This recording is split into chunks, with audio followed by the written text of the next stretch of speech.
Miss Bishop, you rented a condo from Miss Estrus.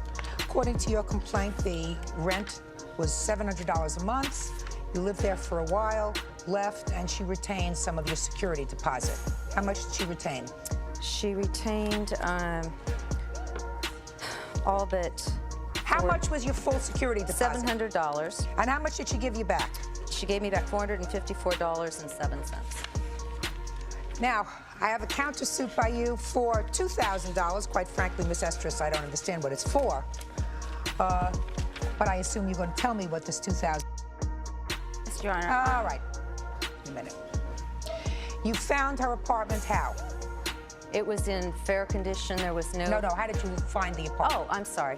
I answered an ad in the newspaper. The ad said elegant condo, 2-bedroom, 2-bath, room in The case kicks off with Judge Judy addressing Ms. Bishop, who rented a condo from Ms. Estrus. We immediately learn there's a money dispute brewing over a security deposit.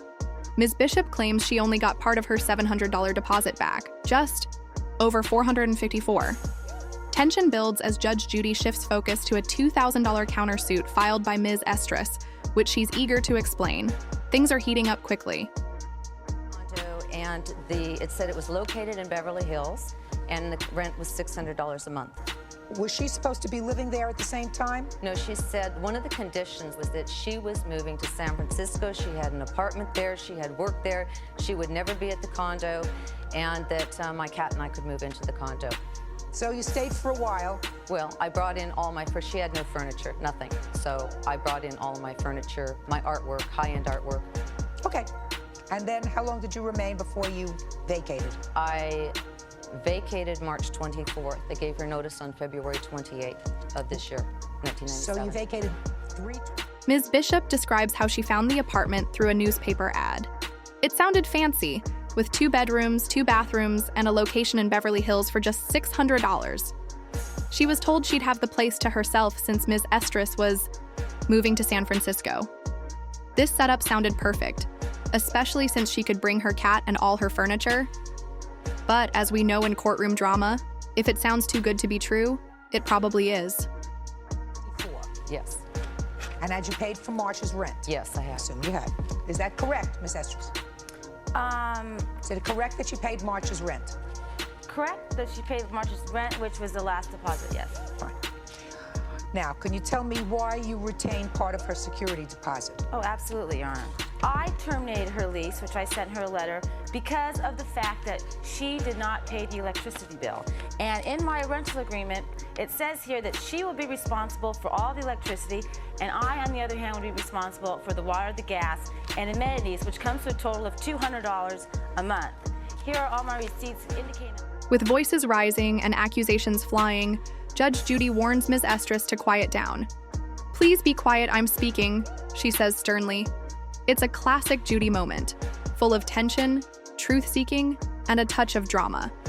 We're left hanging as the judge prepares to dig even deeper into this messy dispute. I paid the $195 per month to the Home Association. Does this lease provide that you pay the electric? Yes.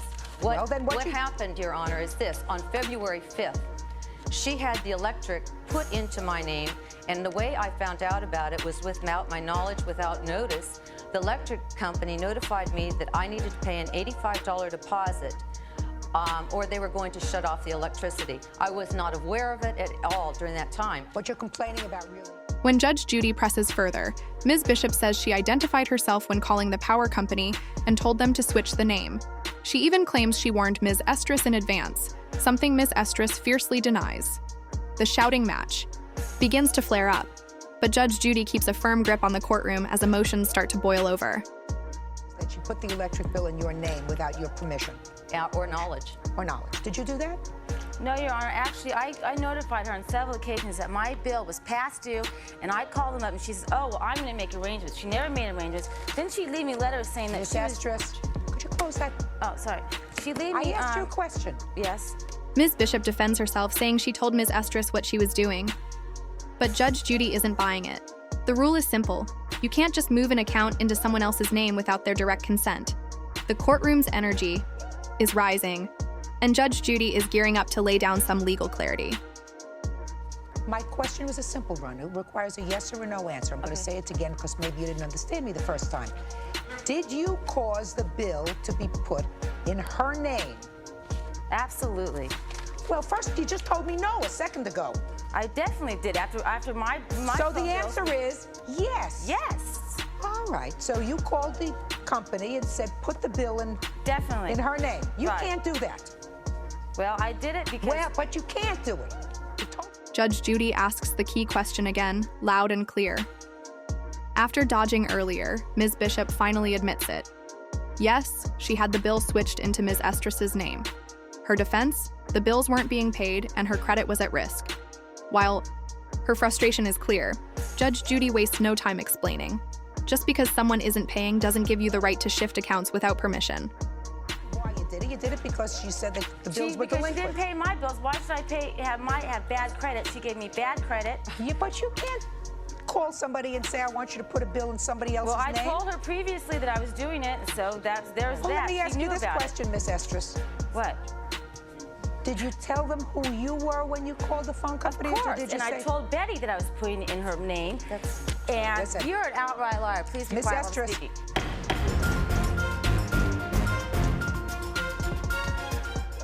Judge Judy cuts through the noise and boils the issue down. Did Ms. Bishop put the bill in Ms. Estrus's name without permission? Ms. Bishop says no. In fact, she claims she informed Ms. Estrus several times about past due notices. This back and forth is the heart of the dispute, and Judge Judy's no-nonsense approach makes it all the more intense.